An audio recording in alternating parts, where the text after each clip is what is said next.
Former des officiers et sous-officiers somaliens, voilà le but de ce camp dirigé par une mission de l'Union européenne. 600 recrues s'y entraînent quotidiennement avec un objectif, être capable de combattre les insurgés islamistes d'Al-Shabaab affiliés à Al-Qaïda.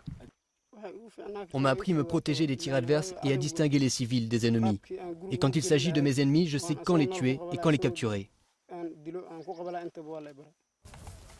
Le camp ressemble à une zone urbaine, car les futurs soldats doivent apprendre à se battre dans un environnement similaire à celui de la capitale somalienne, Mogadiscio, où la plupart de ces hommes seront déployés.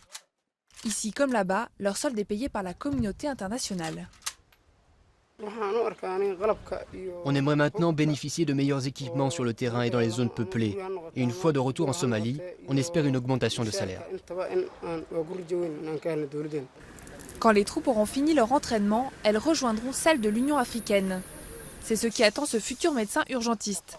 Il aura pour ennemi l'un de ses frères qui a rejoint les insurgés d'Al-Shabaab quand il était encore à l'école. Je n'ai plus aucun rapport avec lui. Je ne me souviens même plus de son visage.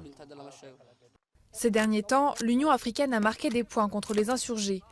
La capitale a été reprise. Al-Shabaab, poussé à l'intérieur des terres, est de moins en moins soutenu par la population. Des centaines de milliers de personnes avaient dû fuir vers le Kenya l'an dernier durant la famine parce que les islamistes bloquaient l'aide humanitaire. Dans un mois, la formation des soldats prendra fin et les troupes iront rejoindre sur le terrain les 1800 autres recrues somaliennes déjà entraînées.